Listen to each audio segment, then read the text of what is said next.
I'm James Conway. I work for Maricopa County Sheriff's Office Scientific Analysis Division. I'm a senior crime lab analyst, and I've been with the office 8 years this month. The crime lab's purpose is to be the scientific aspect of a criminal investigation. So we deal with gathering facts and evidence and preserving crime scenes. A typical day for us is hard to describe, but typically it would consist of maybe processing evidence in the laboratory, and we process evidence in the lab for fingerprints. We use powders and chemicals, and then we photograph them or lift them with tape.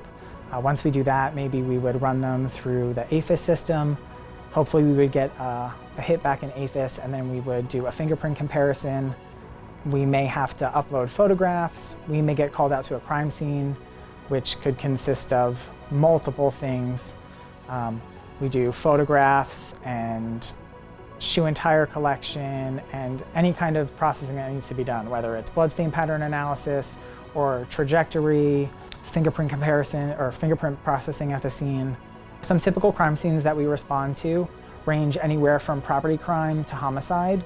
So we could go to burglaries, stolen vehicle recoveries, aggravated assaults, sexual assaults, homicides, and everything in between. So the length that we're at a crime scene depends on the type of crime and the evidence that's present. If we're at a property crime for a burglary, typically you're there a couple hours, to where if we're at a homicide, sometimes we're there 2 full days.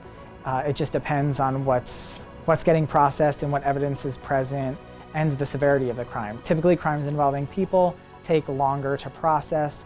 There's more things to do. There's typically secondary scenes. Typically if we're out to a burglary, we may only have a house that was burglarized. We'll only have to process a house. If we're working a homicide, we may have victims that would have to get processed, possible suspects that have to get processed, vehicles that are involved that need processing. So homicide scenes take significantly longer, and that may not be continual time. So we may work a scene for 18 or 20 hours, go home and get some sleep, and then get called out and process a car. Then maybe we process some evidence in the lab for that case, and now you have a suspect. Then you go and you process a suspect. So it just depends. For every case, it's different. The evidence actually gets left with our deputies or our detectives that are on scene. So we bring back our latent impressions that we collect, and we bring back our photographs that we collect, and all of that gets stored here at the crime lab. So typically when we're done with a scene, we bring all of that stuff back here to the building, and we either upload our photos and we store our latent impressions, and then typically from that, I'll either continue to work the rest of a normal day, depending on if it's the end of my shift, or if I'm on call, I'll just leave once I drop everything off and go home. Some of the more difficult aspects of our job is the long hours and the less sleep. Work-wise, I feel like one of the more frustrating things is when you put all of the work into a case, and especially when you're processing stuff in the lab, maybe you don't get the results that you were hoping that you got. Maybe you're processing something for fingerprints, and when you're finished, you don't get any prints, or you don't get any usable prints. Or when you're working a scene and all of the leads that everybody had have gone cold, and there's nothing else that you could do with that case.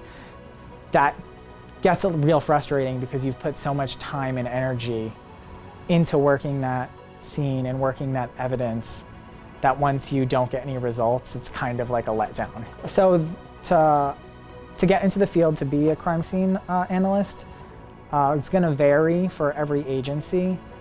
For us, you need an associate's degree in some kind of science field, which could be substituted out for years' experience if you had it already. They want some kind of general knowledge about the field, but for other agencies it may be different. But I would say typically you're going to need some kind of science degree and some kind of maybe extra classes that you could take maybe from some kind of training. So what I enjoy most about our job is that we get to help people when they're in need. We typically don't deal with people on their best days. We get called out to scenes where people's house may have gotten burglarized, or maybe a serious crime has been committed to them. I like that we're there to be able to help and potentially stop that from happening to someone else. And I feel like behind the scenes a lot goes into, oh, we leave that scene and we come back here and we process that evidence, and then maybe we get a suspect, and then maybe that stops that person who committed that crime from this person for committing that crime to somebody else. I really enjoy that aspect of being able to like make a difference in everybody's lives that we help.